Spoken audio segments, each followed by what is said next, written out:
Praise the Lord. Hallelujah. கர்த்தர் நாமத்துக்கு மகிமை உண்டாவதாக. டிசம்பர் மாதம் கடைசி தேதியில் நாம் கூடி நிற்கின்றோம். இந்த டிசம்பர் மாதம் 31ஆம் தேதி ஆண்டின் கடைசி நாளில் கர்த்தர் நம்மை அவருடைய ஆலயத்திற்கு அழைத்திருக்கின்றார்.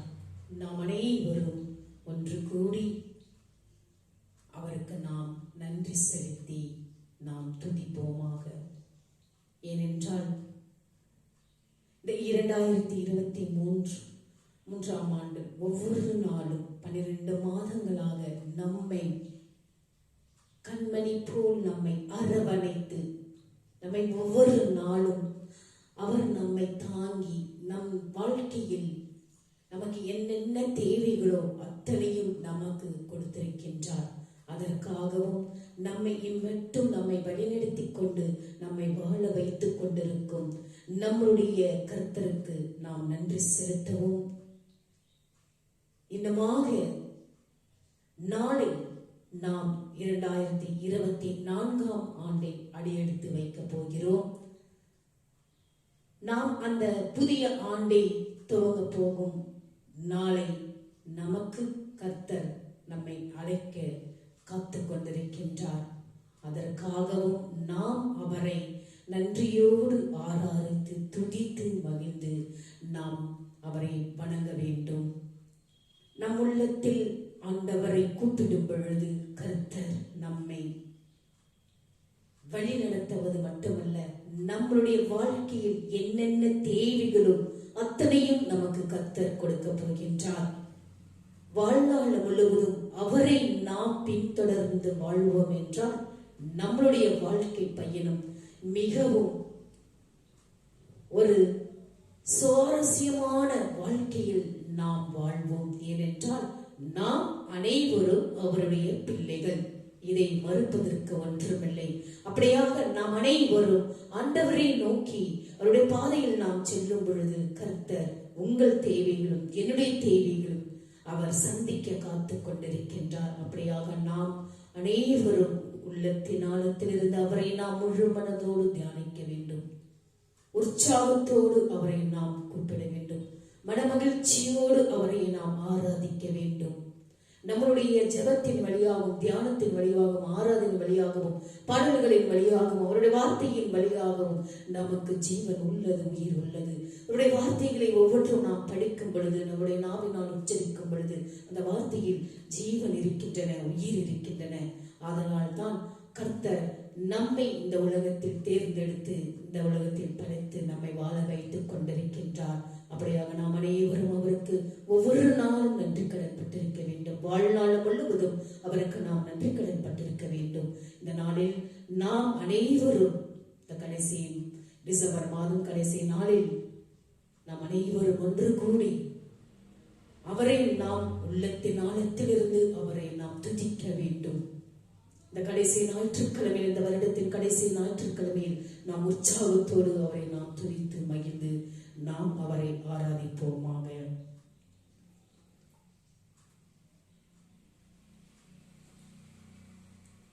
தேவ வசனத்தில் ஒரு வார்த்தையை நான் உங்களுக்கு கொடுத்து கொண்டிருக்கின்றேன். யாக்கோபு 5ஆம் அதிகாரம் 16ஆம் வசனங்கள். நீதிமான் செய்யும் ஊக்கமான வேண்டுதல் மிகவும் பலனுள்ளதாயிருக்கிறது. யாக்கோபு 5ஆம் அதிகாரம் 16ஆம் வசனம். நீதிமான் செய்யும் ஊக்கமான வேண்டுதல் மிகவும் பலனுள்ளதாயிருக்கிறது. ஜெபம் என்பது வாழ்க்கையில் சவால்களில் நாம் பயன்படுத்தக்கூடிய ஒரு அற்புதமான ஆயுதமாகும். நம் வாழ்க்கையில் ஒவ்வொரு நாளும் கர்த்தரை நோக்கி நாம் ஜெபிக்கும் பொழுது அது நம்முடைய வாழ்க்கையில் சவால்களில் நாம் பயன்படுத்தக்கூடிய ஒரு அற்புதமான ஆயுதமாகும். அதேதான் நம்முடைய சகல பிரச்சனைகளையும் குறித்து இந்த ஜெபத்தின் மூலம் தேவனோடு கர்த்தரோடு பிதாவோடு நாம் பேசலாம் என்பதே மனிதர்களாகிய நமக்கு மிகுந்த நிம்மதியும் தருகின்றது என்று இது ஒரு காரியமாகும் என்று கர்த்தர் இந்த யாக்கோபின் வார்த்தைகளை நமக்கு கொடுத்து கொண்டிருக்கின்றார். நம்முடைய வாழ்க்கையில் இரக்கமும் கருணையும் கிருபையும் உள்ள தேவன் நாம் ஜெபத்தின் மூலம் அவரோடு பேசுவதை கேட்கவும் நமக்கு உதவி செய்யவும் ஆயத்தமாகவே நமக்காக அவர் காத்து கொண்டிருக்கின்றார். கர்த்தர் நமக்கு ஒவ்வொரு நாளும் இரக்கத்தையும் கருணையும் கிருபையும் நமக்கு கொடுத்து கொண்டிருக்கின்றார். அப்படியாக நாம் ஜெபத்தின் மூலம் அவரை நாம் பின்தொடரவும் அவருடைய பேச்சை கேட்கவும் நமக்கு உதவி செய்ய அவர் ஒவ்வொரு நாளும் நமக்கு ஆயத்தமாக நம்மோடு காத்து கொண்டிருக்கின்றார் என்பதை நாம் ஒவ்வொரு நாளும் நினைவில் கொள்ள வேண்டும். இதை தெரிந்தவர்கள், புரிந்தவர்கள், அறிந்தவர்கள் கர்த்தரை நீங்கள் ஒவ்வொரு நாளும் அவருடைய வார்த்தைகளை கேட்பீர்கள். அப்படியாக நாம் வாழ்க்கையில் நாம் சந்திக்கும் எந்த ஒரு பிரச்சனைக்கும் ஜெபம் தான் கடைசி ஆயுதமாக நமக்கு வழங்கப்பட்டுக் கொண்டிருக்கின்றன. இதுதான் நம்முடைய வாழ்க்கையில் முதலாவது தானமாக இருக்க வேண்டும் என்று கர்த்தர் இந்த யாக்கோபின் வார்த்தைகளின் மூலமாக அந்த வார்த்தைக்கு அர்த்தத்தை நமக்கு இப்படியாக கொடுத்துக் கொண்டிருக்கின்றார். நாம் அனைவரும் அப்படியாக ஜெபிக்க வேண்டும். என் அன்புள்ள ஆண்டவரே, நான் என் ஜெபத்தின் மூலம் உம்மிடமாக திரும்ப முடியும் என்பதற்காகவும், நான் கூப்பிடும் போது நீர் எனக்கு செவி கொடுப்பதற்காகவும் உமக்கு நன்றி செலுத்துகிறேன், ஸ்தோத்திரிக்கிறேன். எனது ஜெபங்கள் உங்களுடைய பார்வையில் மிகவும் பலமுள்ளவைகளாக இருக்கட்டும் என்பதை நான் அறிந்து மகிழ்ச்சி அடைகிறேன். எனது வாழ்க்கையில் எல்லா சூழ்நிலைகளிலும் உமது கரம் எப்போதும் செயல்படுவதை காண எனக்கு ஒவ்வொரு நாளும் உதவி செய்வீராக என்று நீங்களும் நானும் கர்த்தரை நோக்கி நாம் உள்ளத்தின் ஆழத்திலிருந்து ஜெபிக்க வேண்டும். அப்படியாக நாம் அவரை உள்ளத்தின் ஆழத்தோடு அவரை நாம் துதித்து மகிழ்ந்து பாடல்களின் மூலமாக பாடுவோமாக. இந்த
இப்பொழுது நாம் ஆண்டவரே, நாம் எப்படியெல்லாம் அவரை நாம் கூப்பிட வேண்டும்?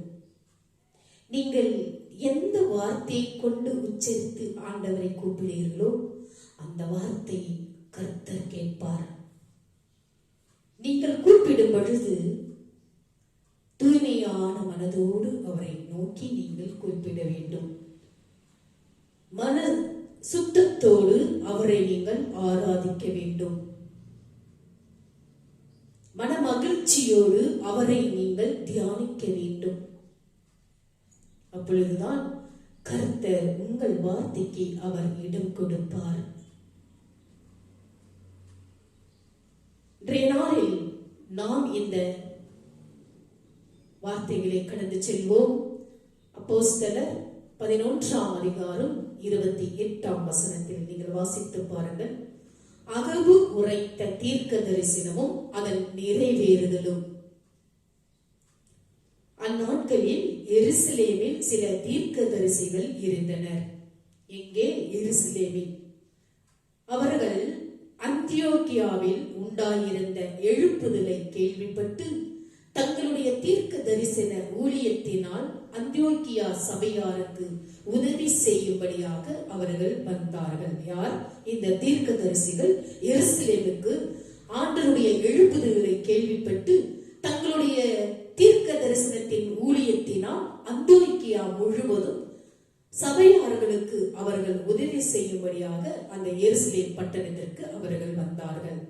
அப்படி அவர்கள் சில காலம் ஊழியம் செய்து கொண்டு வருகையில் உலகமெங்கும் உண்டாக போகும் கொடிய பஞ்சத்தை குறித்து பரிசுத்த ஆவியானவர் அந்த அகபு என்னும் தீர்க்க தரிசியை கொண்டு பேசினார்.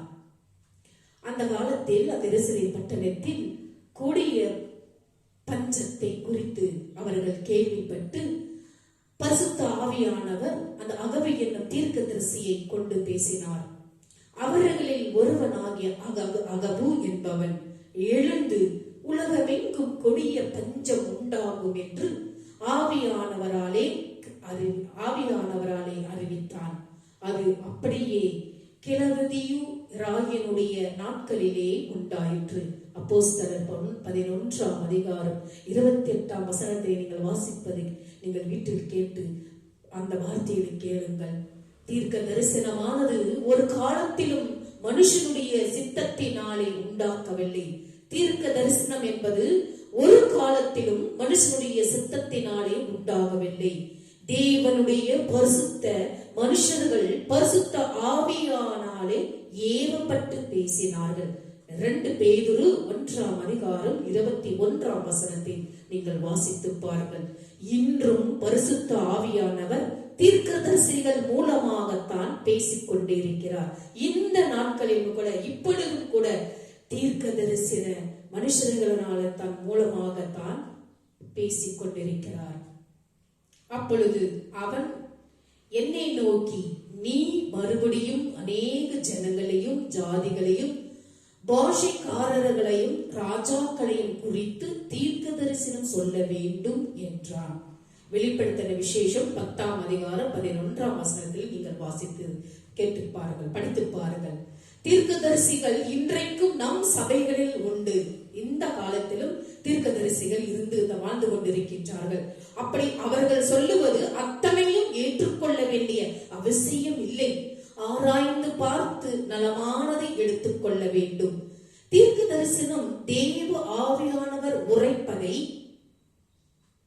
தேவன் பேசியதை வைத்து தேவனை அறிந்து புரிந்து கொள்ள வேண்டும் என்று இப்படியாக சொல்லப்பட்டிருக்கிறது.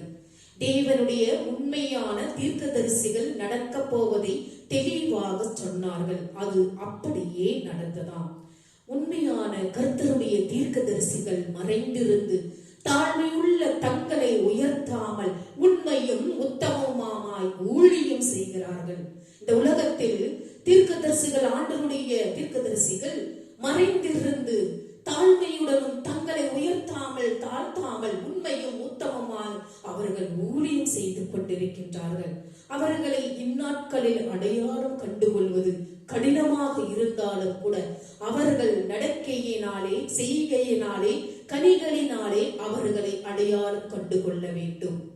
நாம் இப்படியாக இந்த நாட்களில் இந்த உலகத்தில் உண்மையான தீர்க்கதரிசிகளை நாம் எப்படி கண்டுகொள்ள முடிகிறது என்று நீங்களும் நானும் சிந்திக்க வேண்டும். அகவும் அவனது நண்பர்களும் அந்தியோக்கியாவுக்கு ஏன் வந்தார்கள் என்று நாம் அறிய முடியவிட்டாலும் வரப்போகும் பஞ்சத்தை குறித்து விசுவாசிகளுக்கு தகவல் தெரிவித்து அவர்கள் அதற்கு தயாராக இருக்கும்படிக்கும், சவாலை சந்திக்கும் ஆயத்தமாய் இருக்கும்படிக்கும் ஊழியம் செய்ய கட்டளை பெற்றிருக்கலாம் கர்த்தரிடத்தில். இந்த அகபு சொன்ன தேவ வார்த்தையின்படி பஞ்சம் அப்படியே ரோம பேரரசனான கிளவுதியு ராயனின் நாட்களில், அதாவது கிபி 41-54 ரோம சாம்ராஜ்யத்தின் அநேக பகுதிகளில் பஞ்சத்தினால் பாதிப்பு உண்டாயிற்று என்று உலக வரலாற்றில் பதிவாகியுள்ளது. இந்த அகபு சொன்ன தேவனுடைய வார்த்தையை நம்பி அவருடைய வார்த்தைகளில் தேவன் கொடுத்துக் கொண்டிருக்கும் அந்த வார்த்தையை பஞ்சம் அப்படியே ரோம பேரரசரான கிளவுதியு ராயனின் நாட்களில், அதாவது கிபி 41-54 ரோம சாம்ராஜ்யத்தின் அநேக பகுதிகளில் பஞ்சத்தினால் மக்கள் அந்த இடத்தில் பாதிப்பு உண்டாயிற்று என்று வரலாற்றில், உலக வரலாற்றில் பதிவாகி இருக்கின்றது. இன்றைய சபையில் கர்த்தருடைய நோக்கம் நிறைவேற தீர்க்கதரிசிகள் தொடர்ந்து தேவைப்படுகின்றனர். இன்றைய காலத்தில் ஆண்டவருடைய நோக்கம் நிறைவேற தீர்க்கதரிசிகள் தொடர்ந்து தேவைப்பட்டுக் கொண்டிருக்கின்றனர். தீர்க்க தரிசனங்களை நாம் அற்பமாய் எண்ணக்கூடாது ஒருபோதும். எச்சரிப்பின் செய்திகள், பாவத்தையும் அநீதியும் வெளிப்படுத்தும் செய்திகள், வருகைக்கென்று பரிசுத்த ஜீவியம் செய்ய ஆயத்தப்படுத்தும் செய்திகள் அதிகமாய் தேவைப்படுகின்றன. சபையானது தீர்க்கதரிசிகளின் மூலமாக வருகின்ற செய்தியும் சாட்சியும் தேவனிடமிருந்து வந்தன என பகுத்தறிந்து தேவ வார்த்தைகளுக்கு கீழ்ப்படிந்து செயல்படுவார்களானால் அது ஒரு புதிய வாழ்வுக்கும் கிறிஸ்துவோடு நெருங்கிய உறவிற்கும் வழிவகுக்கும். பாவம் முற்றிலுமாக கைவிடப்படும். பரிசுத்த ஆவியானவரின் பிரசன்னம் விசுவாசிகளின் மத்தியில் இருப்பது வெளிப்படையாக தெரியும். இப்படியாக நமக்கு இந்த அப்போஸ்தலர் அதிகாரத்தில் நமக்கு கொடுக்கப்பட்டிருக்கின்ற வார்த்தைகளில் அர்த்தங்கள் எவ்வளவு நமக்கு தெளிவாக எடுத்துக் கொண்டிருக்கின்றன பாருங்கள். நாம் அனைவரும் உள்ளத்தின் ஆழத்திலிருந்து கர்த்தரை நோக்கி நாம் ஜெபிக்க வேண்டும். இந்த உலகத்தில் என்னென்ன நடந்து கொண்டிருக்கின்றன என்று உங்களுக்கு அறிந்ததே, தெரிந்ததே. நீங்கள் ஒன்றும் அறியாதவர்கள் அல்ல, தெரியாதவர்கள் அல்ல, புரியாதவர்கள் அல்ல. நாம் அனைவரும் ஆண்டவருடைய பிள்ளைகள். அப்படியாக நாம் அனைவரும் நம்முடைய சுத்த மனசோடு, தூய்மையான சுத்தத்தோடு நம் இதயத்தை தூய்மைப்படுத்தி நாம் பரிசுத்த ஆவியானவரோடு நாம் ஒன்றித்து வாழ வேண்டும் என்றால் ஒவ்வொரு நாளும் நாம் கர்த்தரை நோக்கி ஜெபிக்க வேண்டும். உள்ளத்தின் ஆழத்திலிருந்து முழு மனதோடு ஜெபிக்க வேண்டும். அப்பொழுதுதான் நமக்கு கர்த்தர் நம் பாவங்களை இந்த உலகத்தில் நாம் செய்யாமல் அவரோடு ஒன்றித்து வாழ வேண்டும் என்று கர்த்தர் நம்மை அழைக்கின்றார். அப்படியாக நமக்காக அவர் காத்துக் கொண்டிருக்கின்றார். அப்படியாக நாம் அனைவரும் நம்முடைய வாழ்க்கையில் நாம் எப்படி வாழ்ந்து கொண்டிருக்கின்றோம்? ஆண்டவரோடு வாழ்ந்து கொண்டிருக்கின்றோமா, இல்ல அசுத்தாவிகளோடு வாழ்ந்து கொண்டிருக்கின்றோமா? நாம் யாரோடு வாழ்ந்தால், யாரோடு பாதையில் சென்றால் நம் வாழ்க்கை நமக்கு நன்மையாக நமக்கு கடவுள் முடிசூட்டப்படுவார் என்பதை நினைத்து நாம் ஒவ்வொரு நாளும் கர்த்தரை நோக்கி நாம் ஓட வேண்டும். கர்த்தருடைய பாதையில் நாம் செல்லும் பொழுது கர்த்தர் நம்மை அவர் அழகான கண்களால் பார்த்து ஏறிட்டு நமக்கு தேவைகளை சந்தித்து நம்மளுடைய பிரச்சனைகளை தீர்த்து வைத்து நாம் எதிர்பார்த்து கொண்டிருக்கும் காரியங்களில் ஒவ்வொன்றும் இரட்டிப்பான காரியங்கள் நமக்கு கொடுக்க நமக்காக ஆயத்தமாக இருக்கின்றார். நாம் அனைவரும் ஒருமனப்பட்டு அவரை துதித்து மகிழ்ந்து பாடுவோம். அவருடைய வார்த்தைகளை ஒவ்வொரு நாளும் நம்முடைய நாவினால் உச்சரிப்போம். நம் பாவங்களை நாம் குறைத்துக் கொண்டு இனியும் நாம் பாவ படுகொலில் விழாமல், பசாசுகளுக்கு அடிமையாகாமல் ஒவ்வொரு நாளும் அவரோடு நாம் ஒன்றித்து வாழுவோம் என்றால், அவரை துதித்து நாம் ஒவ்வொரு நாளும் இந்த வாழ்க்கை பயணத்தில் செய்வோம் என்றால் கர்த்தர் ஒவ்வொரு நாளும் நம்மை அரவணைத்து நம் தேவைகளை சந்தித்து நம்மை ஒவ்வொரு நாளும் நம்மோடு இருந்து நம்மை வழிநடத்த அவர் நமக்காக காத்துக் கொண்டிருக்கின்றார். நாமும் உள்ளத்தின் ஆழத்திலிருந்து அவரை நோக்கி நாம் கூப்பிடுவோமாக. அப்படியாக நாம் இன்னொரு பாடல்களை பாடி அவரை நாம் துதிப்போமாக.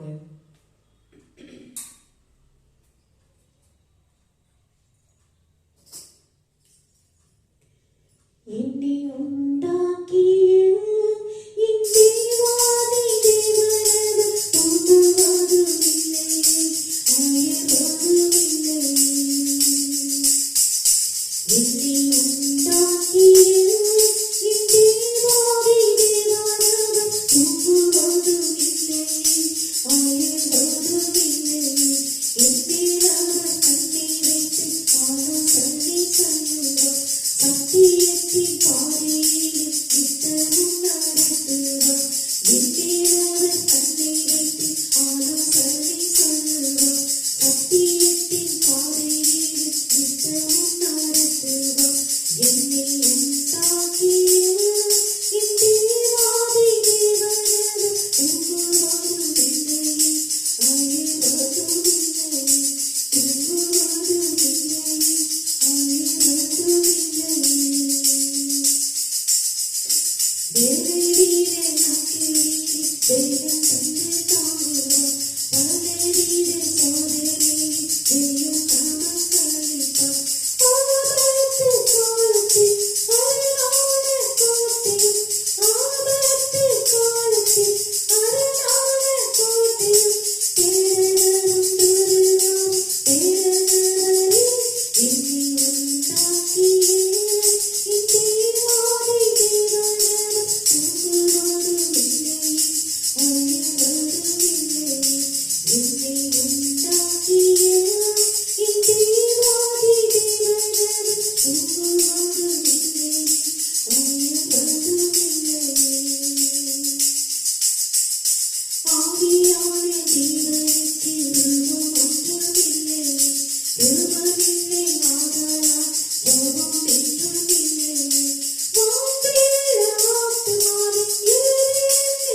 அந்த காணிக்கையை நாம் பெற்றுக்கொள்ளும் பொழுது, ஆண்டவரிடத்தில் அந்த காணிக்கையை நாம் செலுத்தும் பொழுது, கர்த்தர் உங்களையும் என்னையும் இரட்டிப்பாக நமக்கு ஆசீர்வாதத்தை கொடுப்பார். அப்படியாக நீங்கள் அனைவரும் இந்த காணிக்கையை முழு மனதோடு செலுத்த வேண்டும் என்று இந்த நேரத்தில் உங்களை நான் தாழ்மையோடு கேட்டுக்கொள்கிறேன்.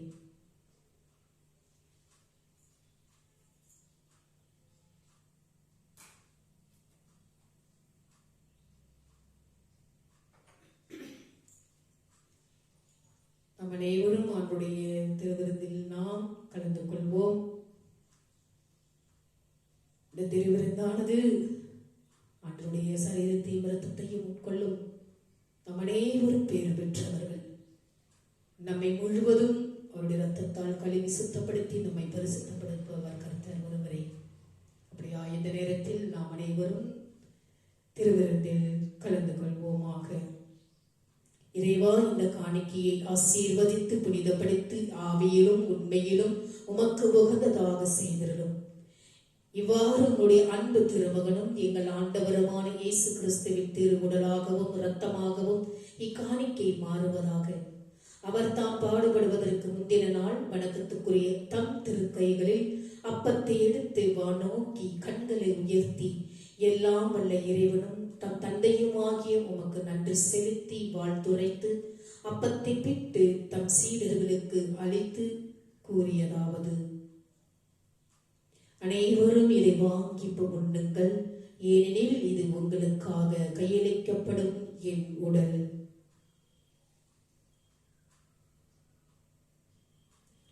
அவ்வண்ணமே உணவருந்திய பின் மகிமை மிகுந்த இக்கிண்ணத்தை வணக்கத்துக்குரிய தம் திருக்கைகளில் எடுத்து மீண்டும் உமக்கு நன்றி செலுத்தி வாழ்த்துரைத்து தம் சீடர்களுக்கு அளித்து அவர் கூறியதாவது: அனைவரும் இதை வாங்கி பருகுங்கள், ஏனெனில் இது புதிய நித்திய உடன்படிக்கையான என்ற அர்த்தம்.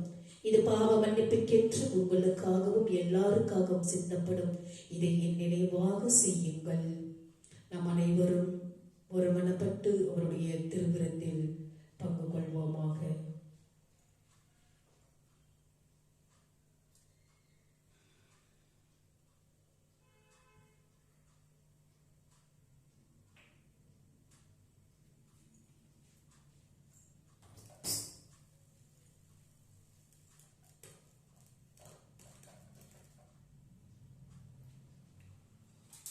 கடைசியாக நாம் அவருடைய நன்றி பாடலை பாடி அவருடைய ஆசீர்வாதத்தை நாம் பெற்றுக்கொள்வோமாக.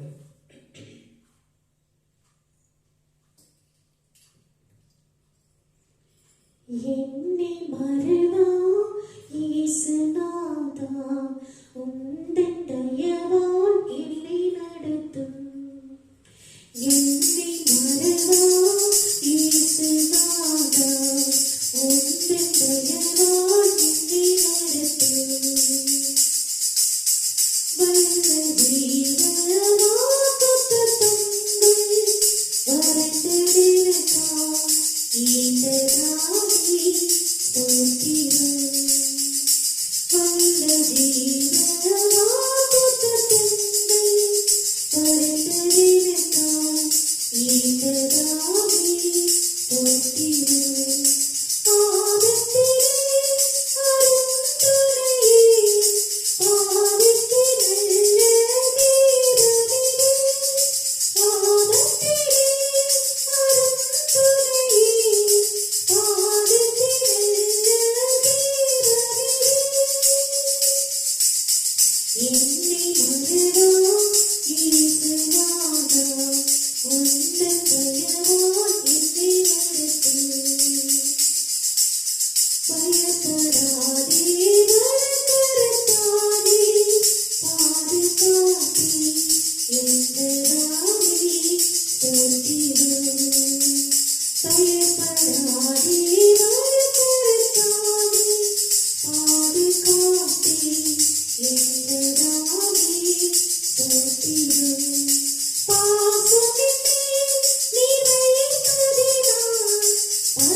என்னை மறவா இயேசுநாதா, உந்தன் தயவா என்னை நடத்தும். தீர்க்கதராய் கைவிடவே கலங்கினீரே, என்றதாவே ஸ்தோத்திரம். தீர்க்கதராய் கைவிடவே கலங்கினீரே, என்றதாவே ஸ்தோத்திரம். நீரறியா யாவும் நீரிடா, என் தலை முடியும் எண்ணினீரே. நீரறியா யாவும் நீரிடா, என் தலை முடியும் எண்ணினீரே. என்னை மறவா இயேசுநாதா, உந்தன் தயவா என்னை நடத்தும். உனக்கு வீராய் எழுதமாயோகம் வாழ்த்திடாதே, என்றதாவே ஸ்தோத்திரம். உனக்கு வீராய் எழுதமாயோகம் வாழ்த்திடாதே, என்றதாவே ஸ்தோத்திரம். பரத்திடமே உன் நாமத்திலே, பரனே எனக்காய் ஜெயக்கொடியே. பரத்திடமே உன் நாமத்திலே, பரனே எனக்காய் ஜெயக்கொடியே. என்னை மறவா இயேசுநாதா, உந்தன் தயவா என்னை நடத்தும். என்னை மறவா இயேசுநாதா, உந்தன் தயவா என்னை நடத்தும். ஹல்லேலூயா. இப்பொழுது நாம் கடைசியாக அவருடைய வார்த்தையில் கேட்டோம், அவருடைய திருவிருந்தில் பங்கு கொண்டோம். கடைசியாக அவருடைய ஆசீர்வாதத்தை முழு மனதோடு நாம் அனைவரும் பெற்றுக்கொள்வோம். நமக்கு வாழ்க்கையில் ஒவ்வொரு நாளும் ஆண்டவருடைய ஆசீர்வாதம் மிகவும் முக்கியம். எது இருந்தாலும் இல்லை என்றால் கர்த்தருடைய ஆசீர்வாதம் ஒவ்வொரு நாளும் நமக்கு தேவை. இதை நாம் உணர்ந்து அவரை நாம் முழு மனதோடு நாம் தியானித்து ஆண்டவரோடு நாம் ஒன்றித்து வாழ்வோமாக. என் ஆத்துமாவே கர்த்தரை ஸ்தோத்திரி, என் முழு உள்ளமே அவருடைய பரிசுத்த நாமத்தை ஸ்தோத்திரி. என் ஆத்துமாவே கர்த்தரை ஸ்தோத்திரி, கர்த்தர் செய்த சகல உபகாரங்களையும் மறவாதே. நம் அனைவரும் தலை வணங்கி ஆசீர்வாதத்தை பெற்றுக் கொள்வோமாக. நம்முடைய ஆண்டவராகிய இயேசு கிறிஸ்துவின் கிருபையும் பிதாவினுடைய அன்பும் பரிசுத்த ஆவியினுடைய அந்யோன்யம் ஐக்கியமும் நம்மோடும் நம்முடைய குடும்பத்தோடும் யாரெல்லாம் இந்த யூடியூப் சேனலை பார்த்து கொண்டிருக்கின்றார்களோ ஆண்டவருடைய வெளிச்சமானது உங்கள் மேல் பிரகாசமடையத்தக்கதாகவும் ஆண்டவர் வரும் மட்டும் உங்கள் மேல் சந்தோஷம் சமாதானம் என்றென்றும் நிலைத்திருப்பதாக. ஆமென். Hallelujah. May God bless you.